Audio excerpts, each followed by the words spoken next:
we would send them an email just kind of saying, hey, this is kind of our situation. Like, would you have basically kind of the resources to kind of help us and our family because we really want to get involved with your church? And they kind of turned around and said, like, I'm sorry, we can't accommodate you. So we didn't even make, I mean, we saw a sermon online, but we couldn't even make it in the front door on a handful of the churches that we came into contact with, unfortunately.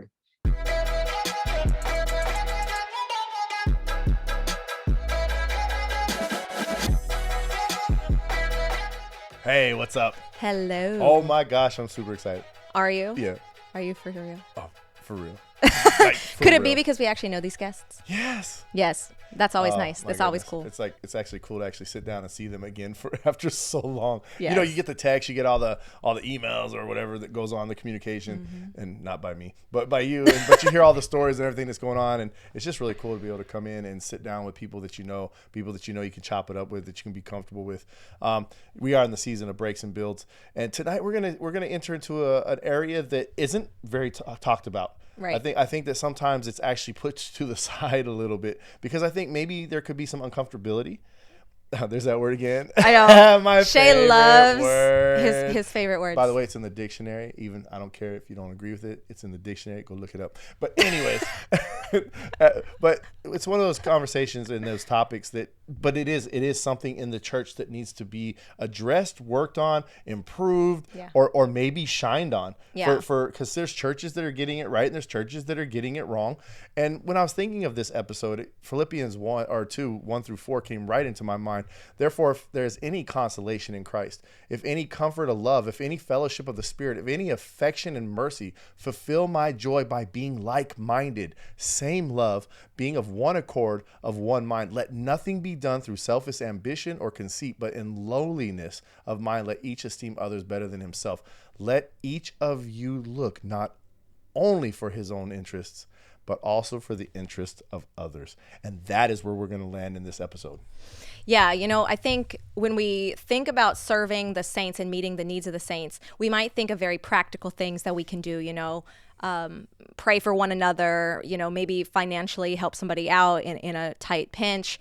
But these are the kinds of topics where going above and beyond, you might not have encountered it yet, but it's something that we're still called to. And so we brought on two of our friends that actually know a lot about this in their own day-to-day life. They actually just relocated. And you're going to get to meet them and all that. But the story of once they relocated really put them on the map for us as far as being a perfect fit for this season, because this is something that you might not have considered, but it's something you should definitely prepare yourself for. So Matt and Lia McCabe are the hosts of the Embracing Autism podcast, and they have two amazing little girls that our little girl got to play with a couple of times when they lived in Maryland, but now they live in Georgia. And so we want to welcome them on. Hey, guys. Hey, welcome. Hey, thanks for having us. Yeah, it's great to see you guys. Thanks for being on. Yeah. And also shout out, because I know that you guys don't really do video and you both agreed for us. So shout out for being awesome and meeting the needs of these saints. Well, some of us aren't as gorgeous as others. So well, I think that you're talking about people that aren't even present, okay? Because I think we all fit the bill, but... Oh, that's edifying and building right there. But yeah, so I think the best way to start is maybe for Lia to share why we brought you on, because you know why we brought you on and why you're a perfect fit. So can you kind of tell a little bit about the story when you first moved down there? What was the situation and why were you initially reaching out to me when you moved? Yeah, so I am an autistic advocate, and so like special needs is really close to my heart because I have two little girls that are both autistic. And one of the things that I ran into when I came into my move down here was struggling to find a church for them that could meet those needs. Autism comes with a lot of baggage, I guess you would say. There's a lot of different risks associated with it. So there's a lot of things that could pose a real danger, like your child running away into traffic. And then there's other things like just socialization skills and things like that. So that was something that was difficult coming down here, was trying to replace that church home that I had back in Maryland and trying to find a new home. Right. And can you guys let us know, like, what was the church home you were leaving like? Like, what made it such a good fit while you were still up here? I guess I can take this one. Yeah. So it had been a church that we had gone through for years. I mean, we had started. I mean, Leah had gone longer than I had, but we had gone there when we were dating, when we had gotten engaged. The pastor had actually married us. I mean, we had every connection to this church. Both of our children were like welcomed into the church as new babies. I mean, so we felt very much at home and comfortable. We'd recognize most of the people and we'd see them just kind of in passing in everyday life. So we felt like a nice, safe place that we could basically be ourselves with our family. And I mean, we had young girls, so they would be able to go through the nursery. So Mm-hmm. when we decided to relocate, we thought, of course, that we thought this was the best decision for our family. And we never really considered, like, oh, okay, like how hard will it be to basically find a church to kind of replace our old one?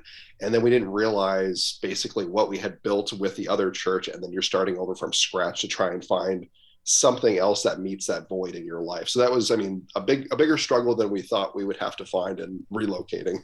Yeah. I think that sometimes too, like we're going from an establishment. So, you guys are engaged, then you get married, then you have kids. It's like this progression, like a slow progression into what is necessary, what's needed, to be able to function within the body, the four walls of a church. Yeah, okay, we're the body of Christ. We're all members, but it's nice to come together and be with the body of Christ together. When you moved down there, what were you recognizing when you were walking into these churches? I mean, I get it. You have special needs.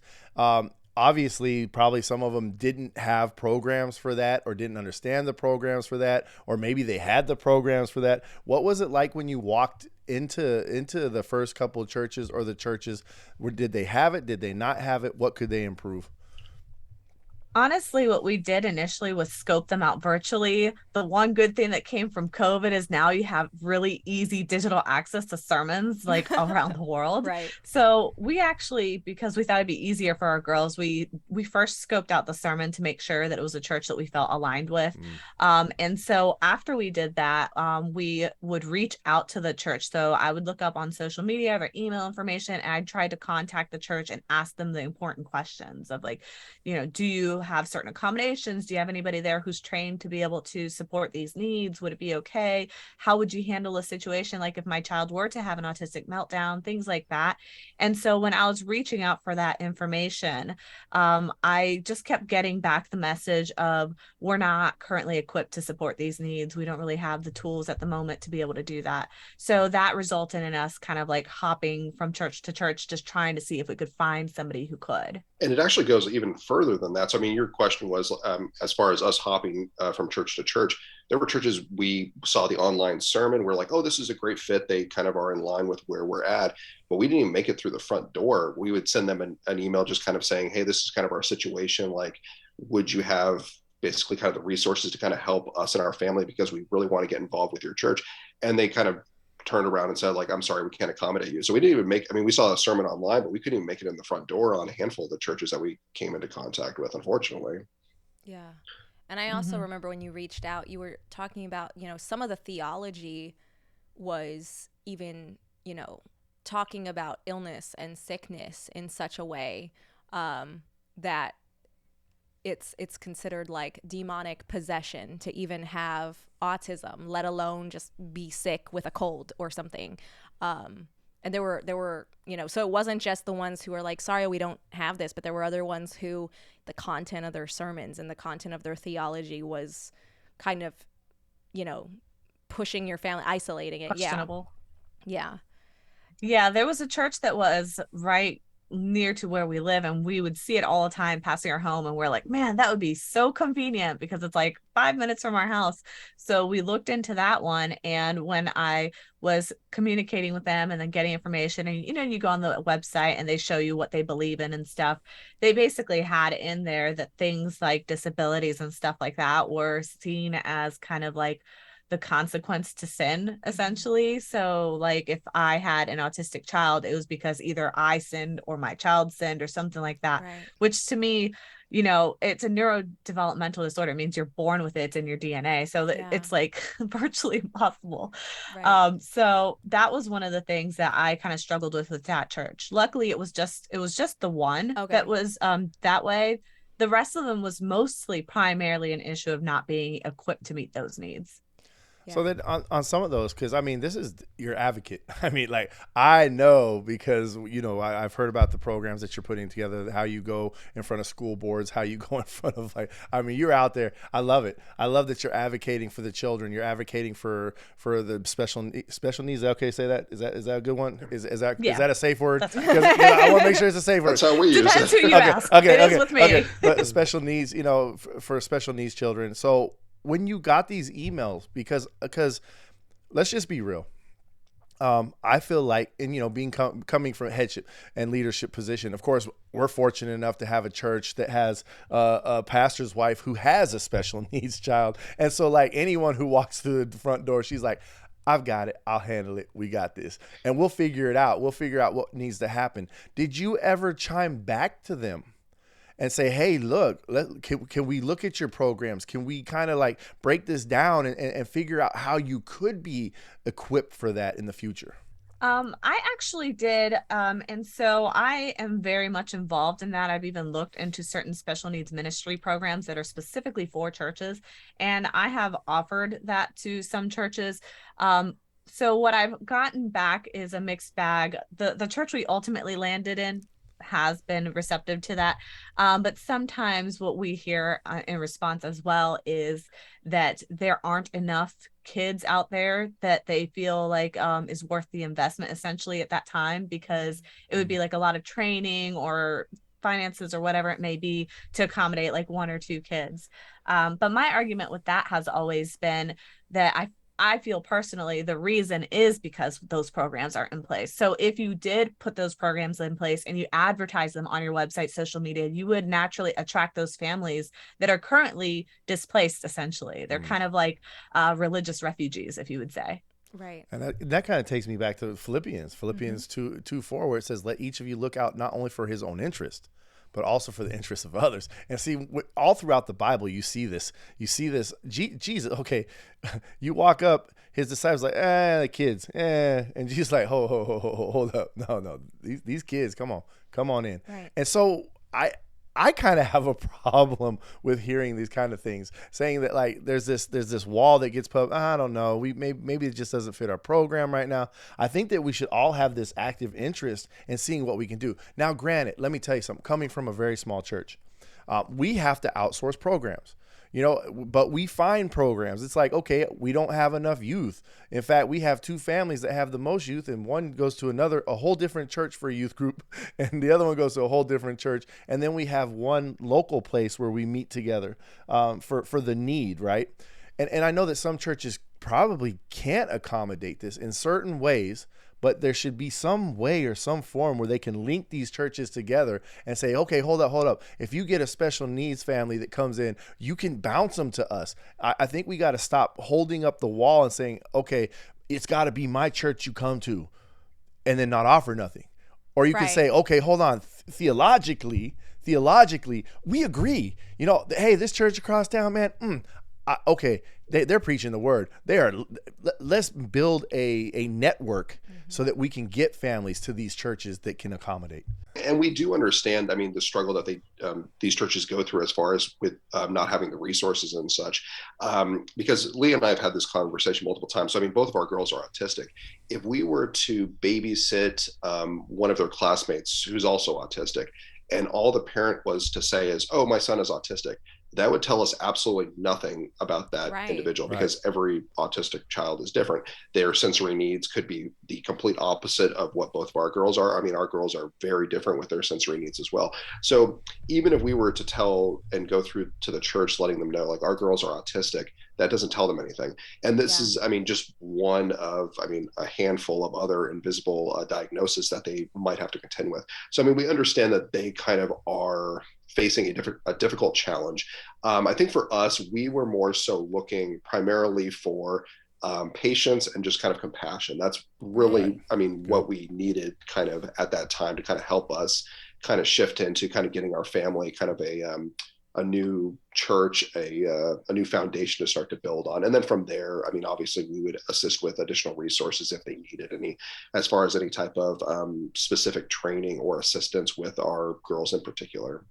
Yeah. You know, it makes me think everything that's being said.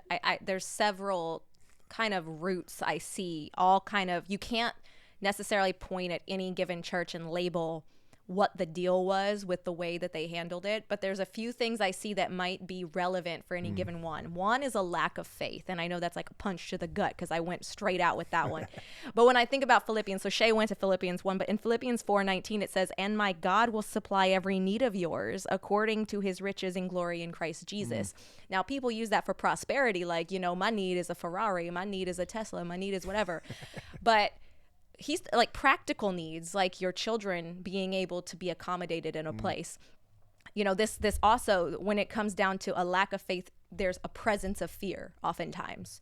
And so the fear that we wouldn't do a good enough job, we would mess up. A fear, you know, a lot of people sue people these days. We might get sued if we do it wrong. You know, like a lot of assumptions, a lot of trepidation, you know, uncertainty, you know, where would we find the funds? Where would we find the person?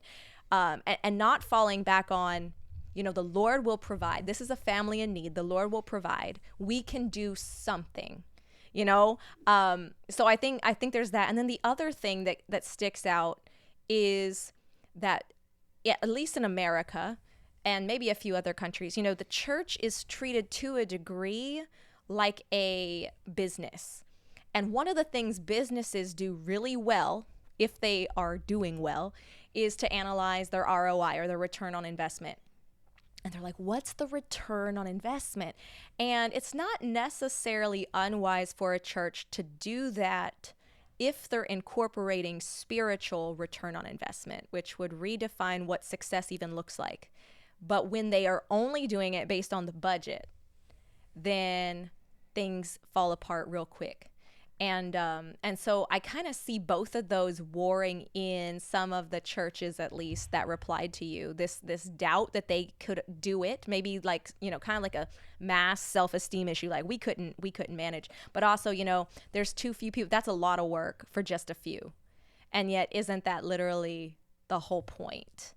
Do you guys kind of think that, like, do you see another vantage point, or like something that maybe you saw more clearly in any of the emails, like some root issue that might be going on?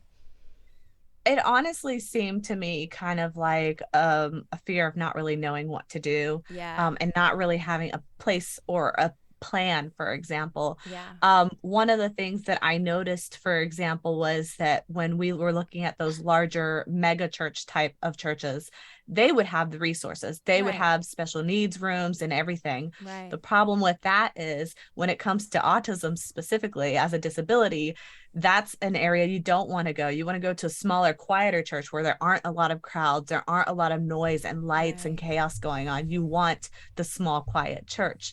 So that was one of the issues there. But I feel like the church is mostly, it was a matter of a little bit of anxiety of like, what do I do with this? Yeah. Yeah.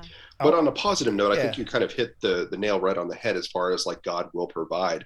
So, I mean, I'm not sure if Leah had the same feeling as far as that with the church we ultimately found. We felt that it was kind of calling us, and we were excited to go to the church. So there was a story that they had told us that they did have one autistic boy in the church, and they had a playground that wasn't fenced in. So they immediately thought, oh, okay, we need to get this playground fenced in because he's probably, I think, high risk for elopement.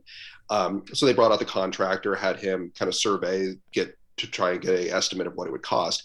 And so the lady running the church was basically kind of prompting like, oh, okay, like what will this ultimately cost? And the contractor turned around. He's like, you know, I'll do it for free because of basically the need that this has to go up. Cool. So he fenced in the playground for free for one autistic child. So with Leah and I hearing that story, we're like, okay, this is the church for us. I mean, I don't really need much more sign other than that our girls are going to be taken care of here. If they were willing to do all that for just one child, I mean, I think our girls are well taken care of. Obviously, this is one child. Now there's three. And so how are y'all working with the church? The blueprint. Give me the blueprint of what y'all are doing so that people can hear this. Because I think that if other pastors and other people that are in churches or people who are in the ministry of caring for kids hear these things, it'll encourage them to move forward. So yeah, I want to hear what y'all do. Yeah, so what I've been working on is connecting them with tools and resources that can help them come up with things like an ISP. For those who are in the special needs community, you've probably heard of an IEP, which is an individualized education plan. It's what they use in schools to be able to accommodate your child if they have certain disabilities. And so what I have found is that there's the religious equivalent, the ISB, Individualized Spiritual Plan. Mm. And it's essentially the same concept, except you're working towards religious goals. So if you want your child to work on memorizing scripture, things like that, and perhaps they have like dyslexia or something like that, they will work a way to basically help your child still achieve and accomplish those goals by putting together this plan on how to get there. Some other things that can be done. Now, those resources to find that, the two big things that I found is if you look up on the internet, you will look up Sandra Peoples. She is a big advocate with these, and she will talk all about the ISPs, how to do them, all of that stuff. And then I believe also Key Point Ministries has a bunch of accessibility stuff as well when it comes to trying to make your service accessible to people. So that helps a lot with that individualized care. Some of the things that you can do too is we're thinking and focusing a lot on children right now, but there's actually a lot of individuals who are adults that are sitting in the pews next to you that you may not know has an invisible disability. There are things that you can do. There is this sunflower lanyard that is kind of known internationally as a symbol of like an invisible illness or disability. You could honestly just, a couple bucks, get a couple lanyards, have them in the front office and tell the person like, hey, if you have like an invisible disability and you want people to be more considerate about X, Y, and Z, just wear this. Everyone in our staff is trained to know what that means, and they'll keep like an extra eye on you to make sure all your needs are met and everything you need is good. So like little things like that don't really cost a lot. It's just really education and empathy and building those relationships. And then we've spoken with the head of the, I guess, the children's ministry as far as kind of if they encounter any type of struggle during like transition or any type of meltdown with either our girls or any other autistics, kind of different exercises that they can work on as far as just kind of like breathing exercises to kind of get them to kind of calm down a little bit, and then trying to kind of focus on shifting activity to kind of a pause or a new positive or exciting activity that they can transition to. So if they're on the playground and they want them to come in and color or something and the child doesn't want to color, how to try to frame that so it is a excitement to kind of go from the playground to kind of coloring or doing any type of arts or crafts or something. So we've mentioned that, and then we've also kind of gone to the pastor as well, kind of mentioning like, hey, we're here to serve, like let us know what we can do. And we've already spoken to the children's ministry, but kind of on a larger scale, because we found that surprisingly, I mean, there's little things, I mean, with Leah with mentioning with the lanyards, there's little things that people often don't or think about with people with disabilities, that maybe they have a phobia as far as like shaking hands or greeting their neighbor. They might have anxiety with that. So there's lots of little things that do have a larger impact that most people kind of are completely unaware of unless they're actually mentioned specifically based on their different disabilities that they have. To kind of clarify for me, ISP, right? So it's like a one sheet. It kind of breaks down the individual child's like needs, how that need can be addressed, what can be done when like maybe this happens, like you're talking about, like, hey, they start to act, they start to get stressed up or anxiety in one area, you can transition them. Is that like what you're talking about? It's kind of like a one sheet on each child, so that person in that room who's taking care of them can actually help them in a way that is beneficial to their need.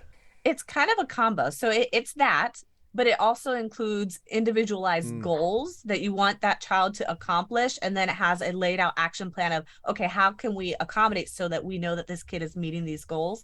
And how will we measure success? So how will we know that we're not just putting, words on paper and we're actually seeing the fruits of the labor here?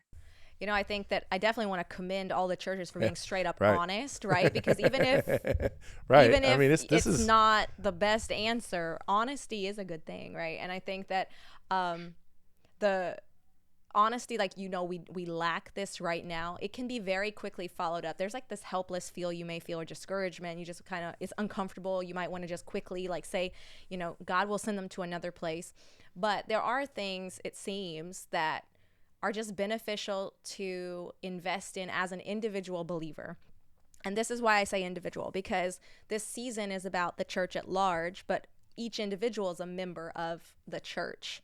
And you don't necessarily have to wait for your church to mobilize, because honestly, it might just be a case of the leadership there. Like in our church, leadership is only a handful of people, and most of them also have a full-time job, and so they have their hands in several ministries, but they just haven't gotten to whatever ministry you might think is really important, vital, or inevitable in your church, right? Because it doesn't just end with special needs children or special needs adults. It can go into a lot of different things. Like for example, our church, we were not handicap accessible, wheelchair accessible, bad knee accessible, and so we raised our funds, and, the Lord was faithful. Now we have a ramp as well as stairs, and I think that for the individual, if you sense a need, if you perceive a need, your first step may not even be to go to the pastor who may already be strapped, but instead start looking into what you can learn about it if you don't know a lot about it.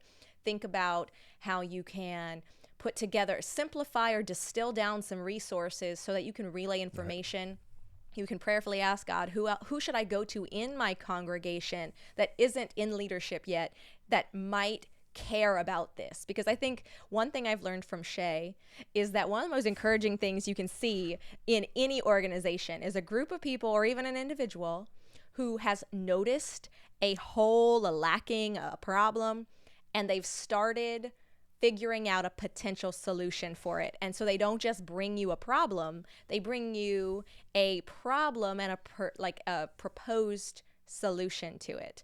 And they're like, hey, I'm willing to lead the charge on this. And so rather than us wait for the four walls and the people whose names are on the website to be the only ones to do this, what can we do if you're not in leadership at your church? You can do this. If you're moved about this topic, Key Point Ministries, right? Embracing Autism podcast. I'm sure that Leah and Matt would be willing to answer some questions. I'm gonna put that in a practical. So I'm sitting in front of the church the other day. Now, we're a small church, so leadership. It's like, okay, why did we put in a wheelchair accessible ramp? Because we had to carry a wheelchair up the stairs one time, and pastor's like, Nope. No, we need to revisit this, because we were always in a school. See, sometimes transition builds these things, and we were in a school. It drives right in. It's set up for everything.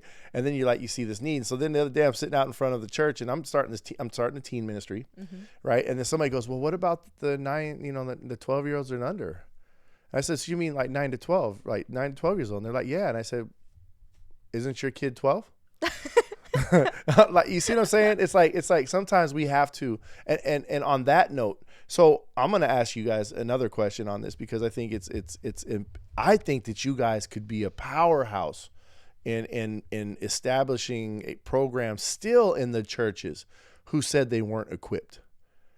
Are you now reaching back out to them and saying, okay, look, I think we should work. I think we should look at this, because I think you have something big to offer. We have been trying to see what we can do. A few ideas have come up. We're thinking about, putting together sensory bags and providing them to the churches. So at least each church has a couple things like that. We're giving them the ideas and tools and resources on how to do it themselves, essentially. But I think that there's still a lot to be done. Essentially, it's just, when you're working in advocacy, there's so much outside of the church too. It's just, and we're in a rural area. So when you're in a rural area, I mean, the needs here are not being met just across the board. So there's a lot, but we're trying to plug as many holes as we can. Which is good to hear, because it's important to understand the demographic of where you're at, and understand that this is a need within that area. And I'm going to sit here and say it. I think God moved the right people into that rural area. Right. Well, we didn't realize, actually, because we got comfortable in Maryland, and we're like, oh, okay, we have resources here or there, wherever we want. Now coming down here, we're like, wow, there is nothing here. So it's like, okay, I guess trying to set up shop. And so we're trying to work with some other groups that have similar goals, that there's some overlap. So they focus kind of on other disabilities, but kind of the umbrella would fall with autism as well. So we're trying to figure out some partnerships as far as trying to spread awareness. And as Leah mentioned, kind of putting together sensory bags for kind of the most pressing areas. So Just not just to mention churches, but also like fire fighters, police, and such. Just kind of more of a community outreach.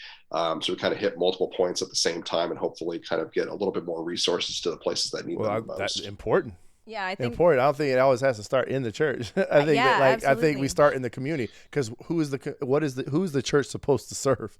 The community, right? Yeah, we're meeting the needs of those that are in need, right? I think that we've mentioned in past episodes and recently in Bible study about, meeting the needs of the widows and the orphans is perfect religion in God's eyes. But then in other verses, it expands on that to meeting the immediate needs of those around you. Like, when in doubt about what to do to please God and what to do to be growing in your Christian life, go meet some immediate needs people have. Like, that's like a surefire way. And I think that that's what you're doing. And this is another great lesson, and it's an encouraging lesson, because we don't want this season to just be like, y'all are doing it wrong, because obviously there's churches doing it right. And so what we want to do this season is shine big lights and big neon signs, like, look at them, be inspired by them. And one of the things last season with Pastor Bailey in the second to last episode, like, he and some other pastors up in Marlborough, Massachusetts, they're all within like a 1 mile radius of each other, but they're different denominations. The pastors all got together with them and their families and just fellowship to focus on what they have in common and everything. And then when someone comes to their congregation, and maybe it's not like they're still kind of seeking the right fit of a church, they know other churches, granted different denominations, but that share the correct gospel, and say, we have a strong relationship with these churches, even though we may disagree on some, fringe things, or how we do communion or what have you.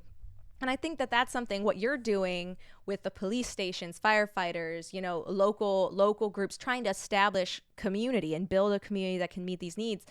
Churches can be inspired to do that too. Like, if you don't have a service, for example, no one church can have a ministry and everything, but maybe a homeless person or two has come to your church, and both times you're like, I don't really have anything for you, other, extra outside of service resources.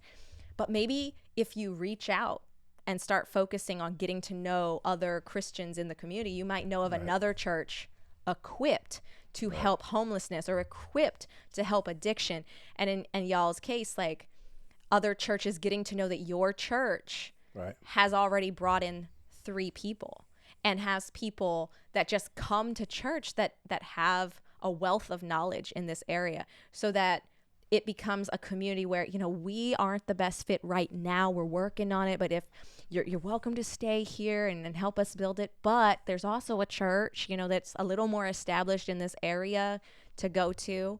And so I think that overall is really encouraging, what you guys are doing down there. And God kind of made you into missionaries with a very specific purpose when you guys moved.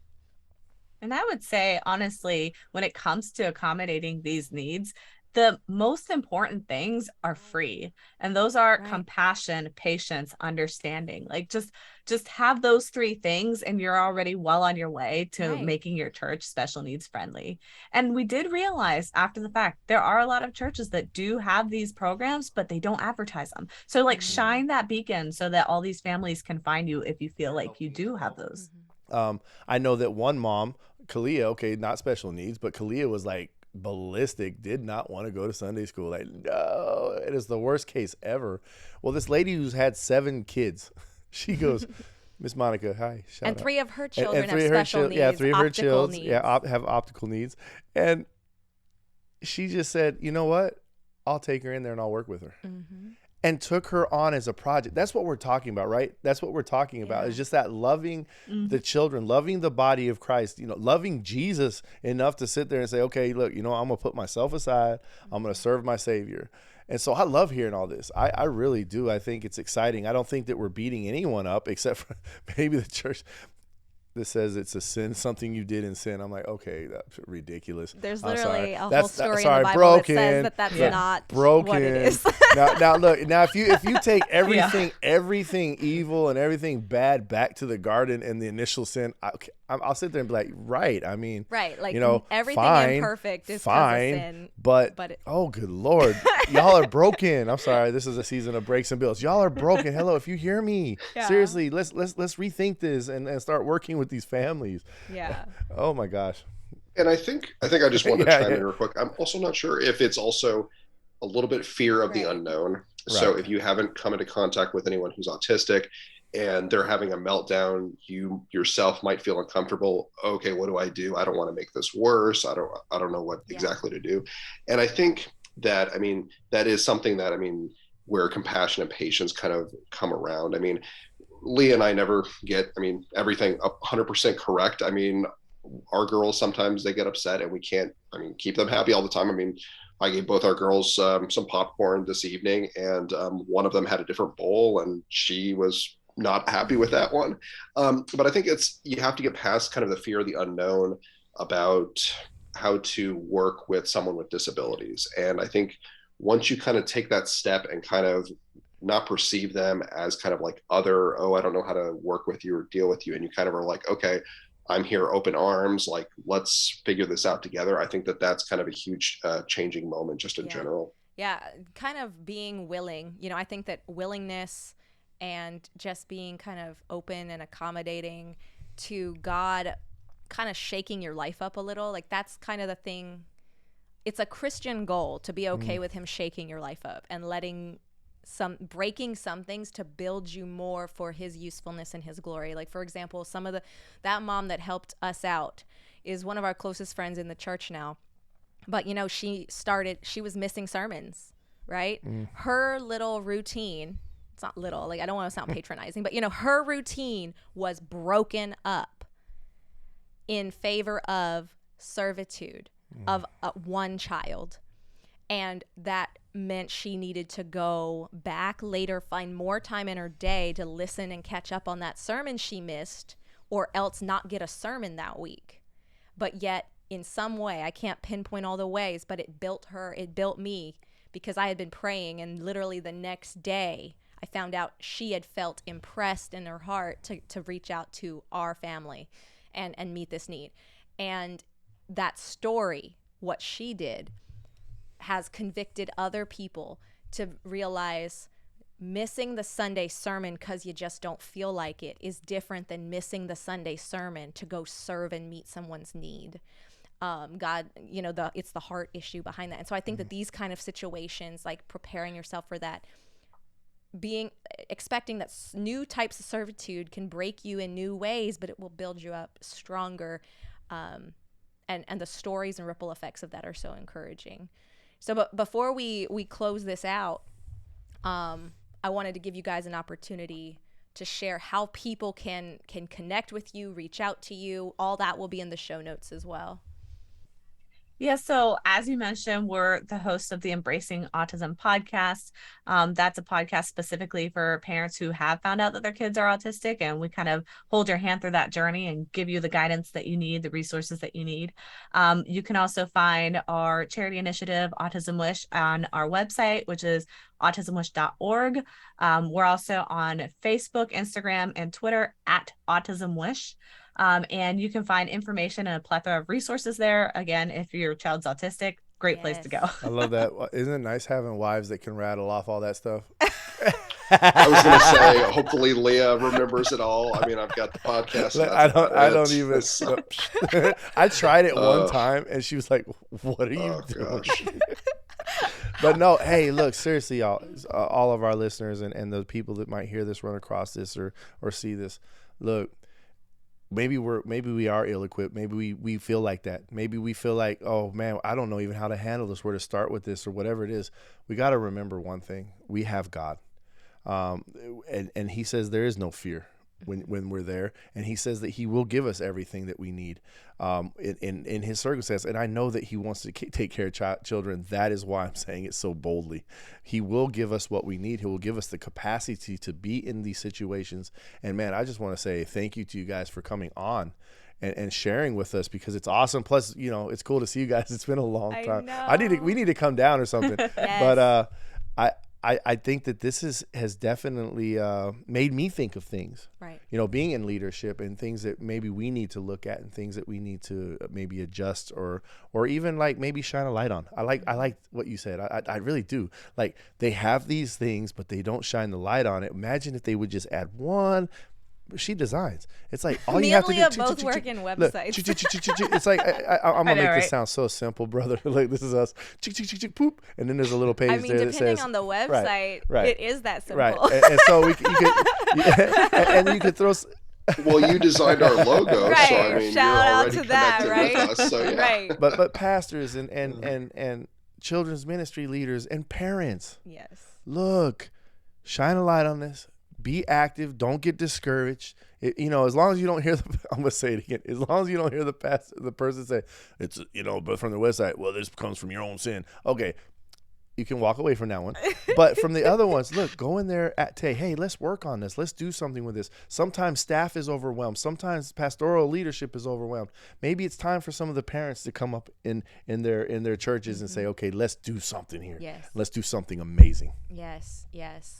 Y'all, this has been awesome.